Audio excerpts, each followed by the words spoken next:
చూస్ Country Delight, live better. ఇప్పుడే Country Delight app ని download చేసుకోండి. నమస్తే, నేను Keshav. Welcome to Suman TV. కుంభవృష్టి ఆపలేదు, ఎలాంటి ఆపశకునాలు ఆపజయాలు ఏవి కూడా అడ్డుకోలేవంటూ పవర్ స్టార్ పవన్ కళ్యాణ్ మరోసారి గర్జించారు భారీ వర్షంలో.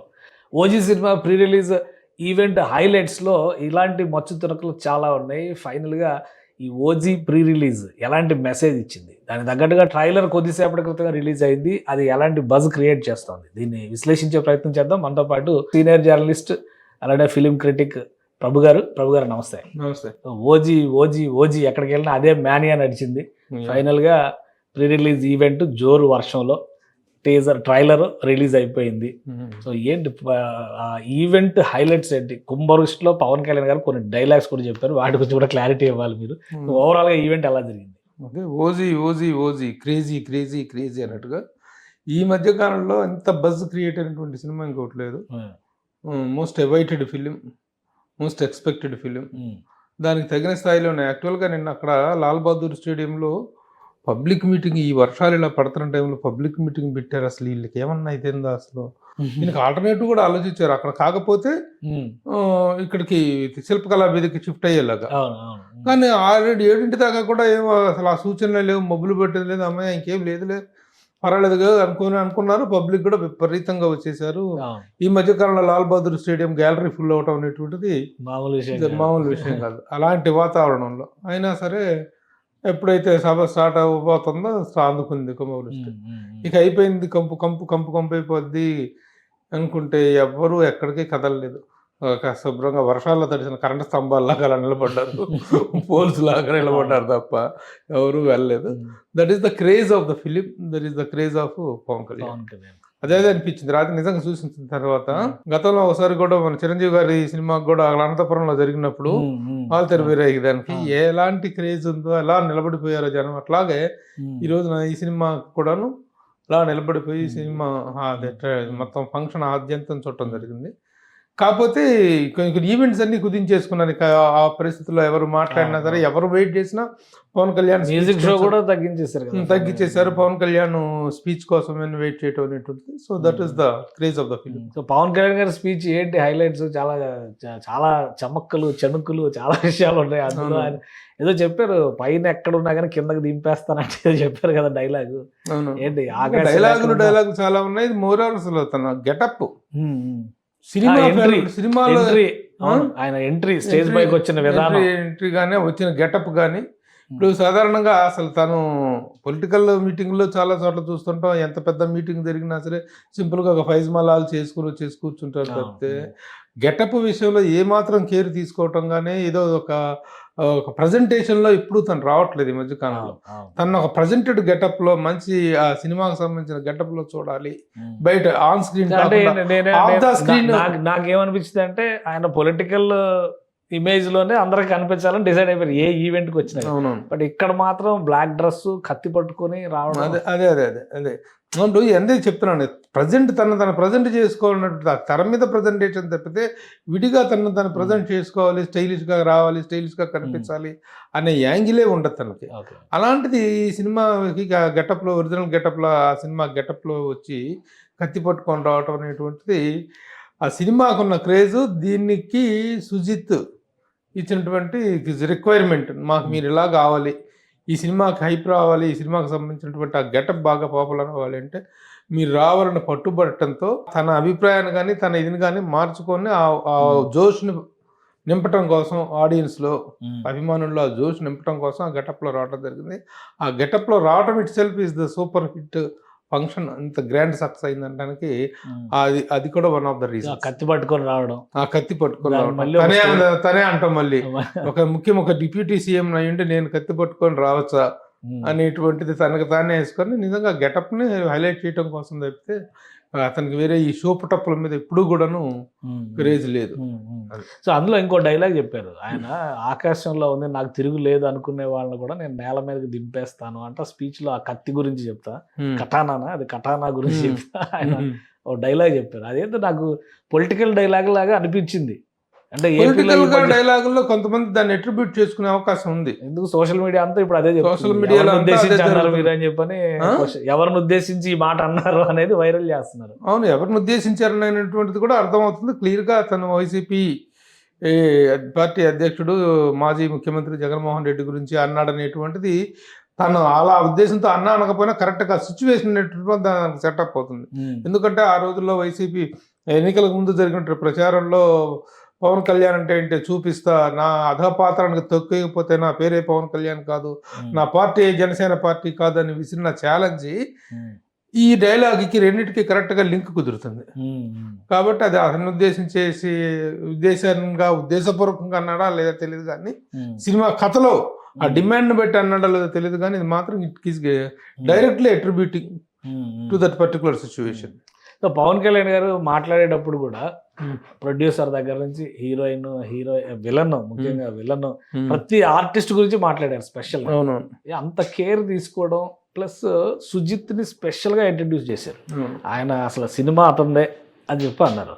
ఏంటి దాన్ని ఏ విధంగా చూడాలి? ఆయన జనరల్ గా సినిమా ప్రమోషన్స్ లోకి ట్రెండ్ లోకి ఆయన మారిపోయారు సార్ మీరు అని అనుకోండి, ఆయన కూడా మారిపోయారు అనుకోవాలా, లేదా ఒక స్పెసిఫిక్ రీజన్ తోనే ఈ ఇంట్రడక్షన్ ప్రోగ్రామ్ అంతా జరిగిందా? ఏమి స్పెసిఫిక్ రీజన్ అనేది ఈ మధ్య పవన్ కళ్యాణ్ చాలా చాలా చాలా మారిపోయారు. చాలా మారిపోయారు. ఎందుకంటే సినిమా పట్ల చేస్తున్నట్టు చాలా కొద్ది సినిమాలు మాత్రమే, అటు పొలిటికల్ ప్రెజర్లో వాటి మీద ఎక్కువ కాన్సన్ట్రేట్ చేయలేని పరిస్థితి కూడా ఉంది. అలాంటప్పుడు కనీసం సినిమా ప్రమోషన్స్ విషయంలోనైనా మనం మాట్లాడాలి.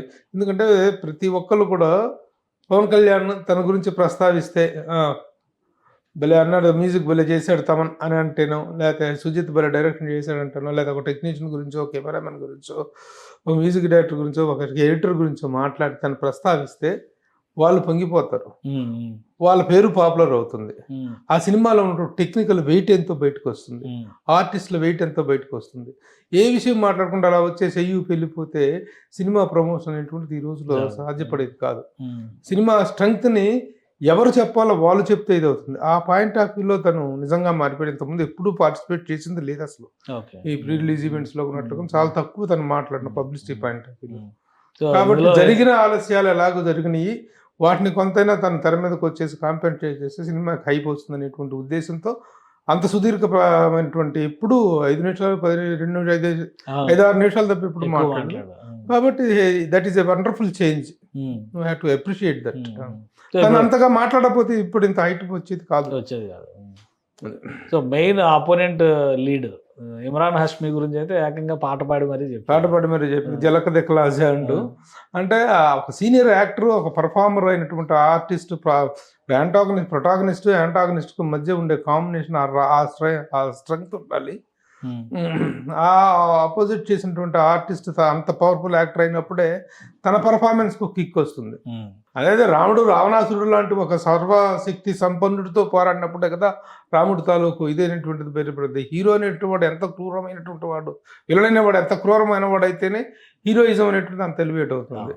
ఆ పాయింట్ ఆఫ్ వ్యూలో కాబట్టి ఒక గొప్ప యాక్టర్, కాబట్టి he has given a special mention about him. Okay. So heroine గురించి ఆ స్టోరీ, ఆయన సువ్వి అని ఒక పాట వెళ్ళింది, బాగానే వెళ్ళింది, జనం చూశారు. బట్ ఈ విలన్ ఈ కథకి ఆ సాఫ్ట్ లైన్ లవ్ స్టోరీకి ఎక్కడ మ్యాచ్ కనిపించట్లేదని అభిప్రాయం ఉంది. అదే అభిప్రాయం పవన్ కళ్యాణ్ గారు అక్కడ వ్యక్తం చేశారు.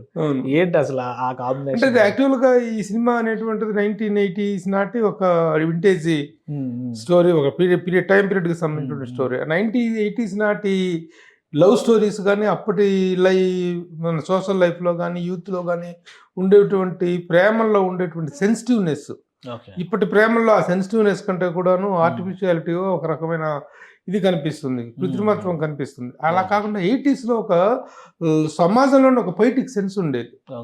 వాడు ఏ నేరస్తులే కావచ్చు, రాజకీయ నాయకులే కావచ్చు, ఎవరైనా సరే ఒక మంచి పాటకు, అది మన రావుగోపాలరావు గారు డైలాగ్, మనిషిని నాకు కాస్త కళాపోషణ అనుకుంటా, అలా కళాపోషణ దృష్టి అనేటువంటిది 80s లో చాలా అద్భుతంగా ఉండేది.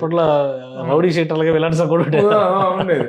అలాగా సువ్వి అనేటువంటి పాట గ్యాంగ్స్టర్ సబ్జెక్ట్కి, సువ్వి అనేటువంటి పాటకి, ఆ క్యూట్ లవ్ స్టోరీకి సంబంధం లేదు అనేది. అలాంటి సిచ్యువేషన్లో, అలాంటి సినిమాలో, అలాంటి కంటెంట్లో ఇలాంటి ఒక మెలోడీని ఇన్సర్ట్ చేయటం అనేది ఒక ప్రత్యేక అంశంగా ఇలాంటి జీవితం, మన జీవితం ఇంత ఇంత ప్లెయిన్ గా ఉంటే మనకు కూడా బాగుండేవో, ప్రతి ఒక్కరికి ఇలాంటి జీవితం కావాలనుకోవటం, దట్ ఇస్ వండర్ఫుల్ జెస్చర్. అదొక సపరేట్ రిలీఫ్ అయి ఉంటుంది. ఎందుకంటే సినిమా బయట నుంచి కూడా గన్స్ ఆఫ్ రోజెస్ అని, ఫైర్ స్టార్మ్ అని, ఇలాంటి ఒక వొకాబులరీ తోటి, ఇలాంటి ఒక వైలెంట్ బ్యాక్ డ్రాప్ తో వెళ్తుంది కదా, అలాంటి దాంట్లో ఈ సాంగ్ కానీ ఆ పర్టికులర్ ఎపిసోడ్ ఒక రిలీఫ్ ఎలిమెంట్ గా అనుకోవచ్చు. ఓకే. సో ఈ సినిమా ప్రీ రిలీజ్ ఈవెంట్, మామూలుగా ఇదివరకు ప్రీ రిలీజ్ ఈవెంట్ కంటే మ్యూజిక్ ఆడియో రిలీజ్ ఫంక్షన్లు ఉండేవి.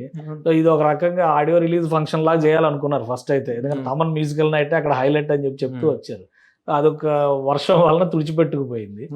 బట్ సినిమాలో ఉన్నటువంటి ఆర్టిస్టులు అందరినీ కూడా పవన్ కళ్యాణ్ గారు క్యారెక్టర్స్ తో సహా ఇంట్రడ్యూస్ చేసినటువంటి విధానం, డైరెక్టర్కి ఇచ్చినటువంటి క్రెడిట్ ఏం చెప్తారు మీరు? డైరెక్టర్ ఆయన సాహో సినిమా చేసిన తర్వాత వచ్చినటువంటి ఇమేజ్ని కానీ, ఆ తర్వాత మళ్ళీ ఒక గ్యాంగ్స్టర్ స్టోరీలో వెళ్ళడాన్ని ఒక విధంగా సాహసం అనుకోవాలి. ఎందుకంటే ఆల్రెడీ ముందు సినిమా కూడా అదే వచ్చి రెండు కంపేర్ చేస్తారనే ఒక భయం, ఆందోళన ఉంటుంది. సో ఈ డేరింగ్ డెసిషన్ తీసుకోవడం వెనక రీజన్స్ ఏమై ఉండొచ్చు? మీరు డైరెక్టర్ పర్ఫార్మెన్స్ విషయంలో ఇప్పటివరకు కొన్ని రిలీజ్ అయినాయి, సాంగ్స్ కానీ టీజర్స్ కానీ రిలీజ్ అయినాయి, ట్రైలర్ ఇవాళ వచ్చేసింది. సో మీరేం చెప్తారు దానికి? అంటే ఇతను సినిమాలు అంతగా సక్సెస్ కాలేదు కదా. ముందు కూడా ఒక సినిమా ఉంది తనది, సుజిత్ది, I'm not getting the name, అది కానీ సాహో కానీ this is the third film. ఇది అంత పెద్ద ఇది కాలేదు, కానీ డైరెక్టర్గా అతనికి చాలా పేరు వచ్చింది. ప్రజెంటేషన్ అనేటువంటి చాలా డిఫరెంట్గా చేస్తున్నాడు, అంత హై పెడుతుంది. ఇప్పుడు బాహుబలి సిరీస్ తర్వాత సాహో అనేటువంటి సినిమాని హ్యాండిల్ చేయటం, అతను అక్కడ నేను దుబాయ్ కూడా వెళ్ళినప్పుడు నేను సెట్కి వెళ్ళటం జరిగింది, ప్రభాస్ గారిని కలవటం, తన సుజీత్ని అక్కడ కలవటం కూడా జరిగింది. అసలు అక్కడ జరిగిన ఆ షూటింగ్ ఆ లెవెల్ అదంతా చూస్తుంటే, ఆ రేంజ్ ఆఫ్ ఎక్స్పెండిచర్ కానీ, ద లావిష్నెస్ కానీ చూస్తుంటే, డైరెక్టర్లను డబ్బు ఖర్చు పెడతాం ఒకటైతే, ఆ ఖర్చు పెట్టేది స్క్రీన్ మీద కనిపించేంత మీనింగ్ఫుల్గాను ఒక ఎంగేజింగ్గా ఉండటం అనేది కూడా చాలా ఇంపార్టెంట్. ఆ పాయింట్ ఆఫ్ వ్యూలో చూసుకుంటే ప్రజెంటేషన్ చాలా గొప్పగా చేస్తున్నాడు ఇతను అనేటువంటిది ఉందన్నమాట. అలాగే త్రివిక్రమ్ శ్రీనివాస్ లాంటి తను డైరెక్టరు తనది ఇంట్రడ్యూస్ చేశాడు పవన్ కళ్యాణ్కి. దాని తీసుకెళ్తే దానయ్య గారికి చెప్తే దానే తీసుకెళ్ళిపోయి ఆయనకి పరిచయం చేయటం జరిగింది అనమాట. సో తను కథ చెప్పిన విధానంలో నాకు నచ్చింది అని చెప్పేసి తను అప్రిషియేట్ చేయటం, సరే this is the wonderful chance, ఈ ఛాన్స్ ద్వారా ఇంకా సుజిత్ మంచి, ఇంకా ఎందుకంటే ఇన్ని సంవత్సరాలు ఖాళీగా ఉండదు, సాహు తర్వాత గ్యాప్ తీసుకోవటం, ఏదో సినిమా చేసుకుందాంలే, ఏదో ఒక చిన్న ఛాన్స్ రాకపోతుందని కాకుండా ఓపిక్గా వెయిట్ చేసి ఇంత పెద్ద ఇది సాధించడం అనేటువంటిది ఆ కుర్రోడుకున్న పట్టుదల, వాటికి హ్యావ్ టు అప్రిషియేట్. సో మీ దృష్టిలో ఇప్పుడు ట్రైలర్ రిలీజ్ అయిపోయింది, సినిమా ట్రైలర్ రిలీజ్ అయింది, మీరు ఏమి అనలైజ్ చేస్తారు? మీ ఒపీనియన్ ఎలా చెప్తారు ట్రైలర్ విషయంలో? ఎప్పటివరకు గతంలో వచ్చిన టీజర్ విషయంలో పాటలు రిలీజ్ అయిపోయినాయి, ఆల్మోస్ట్ సినిమాకి సంబంధించి మేజర్ పోర్షన్ ప్రజల ముందరకు వచ్చేసినట్టే, హాఫ్ అన్ అవర్ స్టోరీ వరకు వచ్చేసినట్టే, almost 20 to half an hour 30 minutes వరకు స్టోరీ వచ్చేసినట్టే. ఎలా ఉంది ఓవరాల్గా మేకింగ్ కానీ, పర్ఫార్మెన్స్ కానీ, పవన్ కళ్యాణ్ అపీరెన్స్ కానీ? ఓవరాల్ కంటే ఇప్పుడు ఏదైనా seeing is believing, until and unless we see the full film. ప్రతి సినిమా కూడా ట్రైలర్ దశలో, టీజర్ దశలో, సాంగ్స్ దశలో, పబ్లిసిటీ దశలో అద్భుతంగానే ఉంటుంది, అద్భుతంగానే ప్రజెంట్ చేస్తారు ఉన్నటువంటి దీన్ని మనం. కానీ తీరా ఎక్స్పెక్టేషన్స్ క్రియేట్ చేస్తారు, అది బాగా మ్యాచ్ అయింది, అందులో డౌటే లేదు. అట్లా పవన్ కళ్యాణ్ సినిమాకి ఆ క్రేజ్ రావటం అనేటువంటిది అసలు ఇట్స్ నో వండర్. అంటే జనాలు కూడా పిచ్చెక్కిపోతున్నారు పవన్ కళ్యాణ్ గారి డైలాగే, వీళ్ళిద్దరు పిచ్చెక్కిపోయి చేశారు అన్నాడు సుజిత్ తమన్ గురించి మాట్లాడతా. జనాలు కూడా పిచ్చెక్కిపోతున్నారు. 2-3 నెలల గ్యాప్ లో పవన్ కళ్యాణ్ గారు ఇంకో సినిమా రావడం ఏంటి, ఆల్మోస్ట్ ఆయన బహుశా ఆయన కెరియర్ లో ఇంత షార్ట్ స్పాన్ లో ఏ సినిమా రాలేదు. సో మీరేం చెప్తారు దాన్ని? Really it is a wonder. ఇన్ని సంవత్సరాల తన కెరీర్లో అక్కడమ్మాయి ఇక్కడ అబ్బాయి దగ్గర నుంచి మొదలుకుంటే ఇప్పటి వరకు జరిగిన ఇన్ని సినిమాల కెరీర్లో ఏ రోజు కూడా సంవత్సరానికి 2 ఏళ్ళకోసారి సినిమాలు రావటమే చూసాం తప్ప 2 నెలలకు సినిమా రావటం ఫస్ట్ టైం చూస్తున్నాం పవన్ కళ్యాణ్ కెరీర్లో. అలాగే ప్రతి ఒక్కరిలో కూడాను ఇది కనిపిస్తుంది. అందుట్లో తన పొలిటికల్ ఉండటం, ఒక హైప్ సిచ్యువేషన్లో ఉండటం, కేవలం ఆంధ్రప్రదేశ్ ఉప ముఖ్యమంత్రి అనేటువంటిదే కాకుండా దేశవ్యాప్తంగా కూడా ఒక క్రేజ్ సంపాదించుకున్నటువంటి పొలిటీషియన్ కావటం. So cinema is also coming in pan India రేంజ్లో రావడం, ఇవన్నీ కూడా కమ్ టుగెదర్ ఫ్యాక్టర్స్ అవన్నీ, కలిసి వచ్చిన అదృష్టాలు, కలిసి వచ్చినటువంటి అనుకూల అంశాలు. కాబట్టి ఆ క్రేజ్ అనేటువంటిది అద్భుతంగా ఉంది. So no doubt the wonderful openings అనేటువంటి బుక్ మై షోలో కానీ మిగతా వీటిలో కానీ చాలా ఫాస్ట్ వేలం పాటలు పెడతారు కదా, సినిమా టికెట్లు వేలం పాటలు పెడతాం, చాలా ఫాస్ట్ గా ఉంది క్రేజ్ అనేటువంటిది. ఇక ప్రతిపక్షాలు కూడా ఏం నోరెత్తలేదు దొరక ఆయుధాలు దొరకలేదేమో. కానీ ఓవరాల్గా ఇప్పుడు జరిగినటువంటి ఈవెంట్ కానీ తర్వాత వీళ్ళు ప్రమోట్ చేసినటువంటి విధానం కానీ చూసి పవన్ కళ్యాణ్ గారి ఎమోషన్ గారు చూసిన తర్వాత ఆయన సినిమాల పైన మరింత ఫోకస్ పెడతారేమో అనిపిస్తుంది. మీరేమంటారు? పెట్టాలనే కోరుకుంటున్నాం. ఇప్పుడు ముఖ్యమంత్రిగా ఉప ముఖ్యమంత్రిగా జాబు రాజకీయ ప్రస్థానం అనేటువంటిది గొప్పదే. తనకు వచ్చినటువంటి అద్భుతమైనటువంటి దీంట్లో ఫుల్ ప్లెజ్డ్ 24/7 365 డేస్ రాజకీయాల్లోనే మునిగి తేలిపోవాలి అనేటువంటిది కాదు కదా. ప్రతి ఒక్కరికి వాళ్ళ సొంత వ్యాపకం ఒకటి ఉంటుంది. As far as the financial aspect is concerned అంత క్రేజ్ ఉన్నటువంటి స్టారు లేడు, అంత పూరెస్ట్ స్టారు లేడు. నిజం చెప్తున్నాను. ఈ రోజున పవన్ కళ్యాణ్ అంత భేద స్టార్ ఎవరు లేరు ఈ రోజు. Poor star, he's pure but he's poor.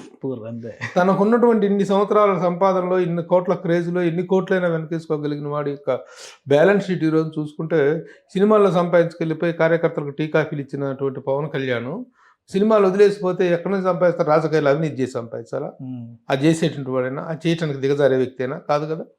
అది సినిమా అనేటువంటిది చేసుకుంటేనే తను పొట్టపోసుకోగలడు, తన ఫ్యామిలీని పోషించుకోగలడు. విమర్శలు వస్తున్నాయి కదా. ఇప్పుడు మన ఆయన ఏదో షూటింగ్ లో ఉన్నారు, ఏపీలో ఇన్సిడెంట్ జరగానే ఎక్కడ ఏడ్చారు. పనికిమాలని చేస్తూనే ఉంటారండి.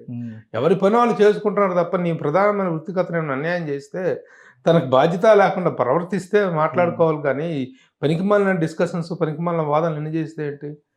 ఎవరి వృత్తి వాళ్ళని చేసుకోమని ఇస్తున్నారు. నేను అదే మొదటి నుంచి అదే వాదిస్తున్నా. ఏ రాజకీయ నాయకుడికి వ్యాపారాలు లేవు, ఫ్యాక్టరీలు లేవు, ఇవి లేవు, పారిశ్రామికవేత్తలు ఎంతమంది లేరు వీళ్ళలో. వాళ్ళందరూ అన్ని వదిలేసి వచ్చి రాజకీయాలు చేస్తున్నారా? రాజకీయాలకు ఒక టైం కేటాయించుకుంటారు. ఆఫ్టర్ ఆల్ మన జీవితంలోనే మనకు ఒక బైఫికేషన్ ఆఫ్ టైమింగ్ ఉంటుంది, షెడ్యూల్ ఉంటుంది. ఒక్కొక్కరు ఒక్కొక్క ఇది చేస్తున్నారు కదా. మనకు రేట్ కళ్ళ ముందు ఎంతమంది మహానుభావులు ఎన్నెన్ని పనులు చేసుకోలేదు.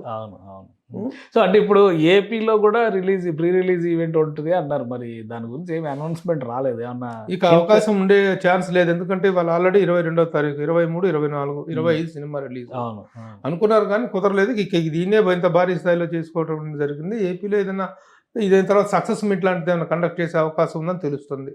దీని తర్వాత ఒక ఆఫ్టర్ రిలీజ్ దీంట్లో వైజాగ్ కానీ విజయవాడ కానీ చూస్తున్నారు. బహుశా అటు కూడా వర్షాలు ఎక్కువ పడుతున్నాయి. వర్షాల వల్ల అక్కడ ఏంటంటే పబ్లిక్ ఫంక్షన్ చేయగలగాలి. పవన్ కళ్యాణ్ వస్తున్నప్పుడు ఏదో చిన్న ఆడిటోరియంలో చేస్తే, అంత పెద్ద ఆడిటోరియంలో ఎవరిని రప్పించాలి? క్రూ రావడానికి సరిపోతుంది. అట్లా అనుకుంటే రాయలసీమలో అనంతపురం, తిరుపతి, కర్నూలు సెలెక్ట్ చేసుకుని చేయాలనుకుంటే ఎంతలోకి ఎక్కడ చెయ్యొచ్చు. దాని గురించి కాదు, ఓన్లీ బికాస్ ఆఫ్ రెయిన్. ఇప్పటికి కూడా ఇక్కడ ఎంత ఇబ్బంది పడ్డారు. క్లైమేట్ ఒకటే ప్రాబ్లం. అన్ని చోట్ల చేయడానికి అవకాశం ఉంది. సో సక్సెస్ మీటింగ్ ప్రిపేర్ అవ్వాలి. Success meeting let us get prepared అనేటువంటిదే ముఖ్యమైన. కానీ ప్రభు గారు ఇప్పుడు ఇక్కడ ఈవెంట్ ఉండదు ఆంధ్రాలో, సరే రిలీజ్ అయిన తర్వాత సక్సెస్ మీడియా జరుగుతుంది. అందుకేనా పవన్ కళ్యాణ్ గారు కూడా స్పీచ్ లో 2 రాష్ట్రాల ముఖ్యమంత్రులకి కృతజ్ఞతలు చెప్పారు. సినిమా ఈవెంట్ కి సహకరించినందుకు, టికెట్ల ధరలకి, ప్రీమియర్ షోస్ కి, బెనిఫిట్ షోస్ కూడా పర్మిషన్ ఇచ్చారు కదా. అందుకే ఇక్కడ చెప్పేశారా? అంటే ఇక్కడ చెప్పడం అక్కడ ఇద్దరు ముఖ్యమంత్రులకు కలిపి చెప్పినట్టు. అక్కడ అది ఇక్కడ ఫంక్షన్ జరిగింది కాబట్టి అక్కడ ముఖ్యమంత్రికి అది కదా. టోటల్గా 2 రాష్ట్ర ప్రభుత్వాలు తమ నిర్మాత అభ్యర్థనను సానుకూలంగా పరిశీలించి టికెట్ రేట్లు పెంచుకోవటానికి కానీ, ప్రీమియర్ షోస్ కానీ అవకాశం ఇచ్చారు, సానుకూలంగా స్పందించారు అనేటువంటి విషయాన్ని కృతజ్ఞతలు చెప్పారు. That is common. ఎవరైనా చెప్పాలి కదా. కనీసం అక్కడ ఫంక్షన్ సక్సెస్ అయినప్పుడు ప్రతి ఒక్కళ్ళు ఏం చెప్తారు? ప్రభుత్వానికి, స్థానిక పోలీసులకి, అక్కడ సిబ్బందికి, ఇవాళ లాల్ బహదూర్ స్టేడియం స్టాఫ్ కూడా ఆయన కృతజ్ఞతలు చెప్పడం జరిగింది. It is formality. సో టికెట్ల రేట్ల పైన విమర్శలు అయితే ఆగడం లేదు.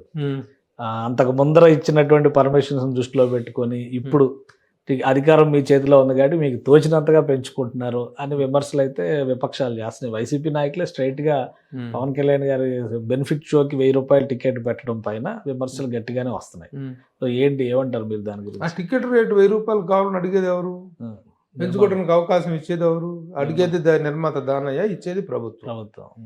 ఈయన కాబట్టి ఈయన ఇన్ఫ్లుయెన్స్ ఉంది, పరోక్షమైనటువంటి ప్రభావం కీలక ఉంది అని భాగస్వామి అనుకున్నాను కాబట్టి. ఉంది అని అనేటువంటి విమర్శ మనం ఎన్ని అడ్డుకట్టలు వేసినా ఆగదు అది. అని 1000 రూపాయల టికెట్ పెంచుకోవటం అనేటువంటిది కామన్. ఈ అంటే గతంలో ఎప్పుడు జరగలేదంట కదా వైసీపీ వాళ్ళు అంటారు, మరి ఎప్పుడు అంత అమౌంట్ లేదు, 800 వరకే ఇచ్చారు. 800, 900 అప్ టు 1000. అప్ టు ఇంకా ఇంకో 1000 వరకు ఉండొచ్చు. ఇంకా అంత మించి జరిగితే ఒక ప్రత్యేకమైన ఫేవర్ జరిగిందేమో అనుకోవచ్చు. విత్ ఇన్ ద లిమిటేషన్సే కదా. విత్ అంటే బాటా రేట్ లాగా వాళ్ళు 799 చేశారు, మీరు ఇట్లా 899 చేయండి అనేటువంటి వ్యవసారాల వ్యవహారం కాదు కదా. ఒక ఇంత క్రేజ్ ఉన్న సినిమాకి 1000 రూపాయలు అనేటువంటిది మినిమంగా పెట్టారు. సినిమా సక్సెస్ని బట్టి, మా సినిమాకి వచ్చినటువంటి టాక్ని బట్టి వెళ్ళే వాళ్ళు వెళ్తే 2 వారాలు అడిగారు వాళ్ళు. 2 వారాలు కాదు 10 days అని ఇచ్చారు వీళ్ళు. కేవలం 10 రోజుల మాత్రం ఇచ్చారు. 10 రోజుల్లో కూడా సినిమా క్రేజ్ బాగుంటే చూస్తారు, లేదనుకుని లేదు. కానీ చాలా చోట్ల అభిమానులు వేలం వేస్తున్నారు టికెట్లు, 5 లక్షలకి అమ్ముడు పోయినాయి, 2 లక్షలకి అమ్ముడు పోయినాయి. వీటిపైన కూడా విమర్శలు వస్తున్నాయి. అసలు ఏంటి, ఎవరు వేస్తారో ఈ టికెట్లు? ఎవరైనా కొంతమంది క్రేజీ పీపుల్ తప్ప it is not a regular practice కదా. వేలం అధికారికంగా సినిమా టీమ్ కానీ వాళ్ళకి ఎవరికో టికెట్ బుక్ మై షోలో దేంట్లోనే అడ్వాన్స్ బుక్ చేసుకున్న వాళ్ళు, వాడు ఫ్రెండ్కి ఒకటి వేలం వేసుకున్నాడు, అవతల క్రేజీగా అభిమాని పాడుకున్నాడు, బాలాపూర్ లడ్డూని పాడుకున్నట్టు అంతే. అది క్రేజీ. ఆ పాడుకున్న డబ్బులు కూడా జనసేన పార్టీకి విరాళంగా ఇస్తారంట, అది కూడా అనౌన్స్ చేశారు. అదన్నీ కంప్లీట్ ప్రైవేట్ వ్యవహారం. గవర్నమెంట్స్ కానీ యూనిట్ కానీ ఎవరికి సంబంధం ఉన్నట్టు వ్యవహారం కాదు. ఎవరికి టికెట్ దొరికితే వాడు వేలం వేసుకుంటున్నాడు. మీకు కూడా దొరికితే మీరు చక్కగా వేలం వేయండి, మంచి రేటు పలుకుతుంది OG ticket. Right, thank you Prabhu గారు విశ్లేషణ అందించినందుకు. ఇది ఓజీ సినిమాకి సంబంధించి ఫీవర్ స్టార్ట్ అయిపోయింది. అయితే ఆంధ్రప్రదేశ్లో ప్రీ రిలీజ్ ఈవెంట్కి సంబంధించి క్లారిటీ ఇంకా లేదు, కాబట్టి సక్సెస్ మీట్కి ప్రిపేర్ అవ్వాల్సిందే అని చెప్పని ప్రభు గారు చెప్తున్నారు. ఇక ఓవరాల్గా హైదరాబాద్లో జరిగిన ఈవెంట్ ఒక హైప్ క్రియేట్ చేసింది. జాతీయ స్థాయిలోనే కాదు, అంతర్జాతీయ స్థాయిలో ఈ సినిమాకి పెద్ద ఫాలోయింగ్ ఏర్పడిందని చెప్పని ప్రభు గారు అంటున్నారు. ఇక రాజకీయంగా చేస్తున్న విమర్శలు పట్టించుకోవద్దు, సినిమాని సినిమాగానే చూడాలి. పవన్ కళ్యాణ్ ఇక నుంచి ఫుల్ టైమ్ స్టార్గా ఉంటే కనుక సినిమాలు మరిన్ని రావడానికి అవకాశం ఉంటుంది. చాలా తక్కువ స్పాన్లో ఆయన 2వ సినిమా రిలీజ్ చేస్తున్నారు. టోటల్ కెరీర్లోనే ఇది ఒక అద్భుతమైన సందర్భంగా విశ్లేషించవచ్చని ప్రభు గారు చెప్తున్నారు. ఇది special discussion. Keep watching. Suman టీవీలో మీ పర్సనల్ అండ్ బిజినెస్ ప్రమోషన్స్ కోసం కింది నెంబర్కి కాంటాక్ట్ చేయండి.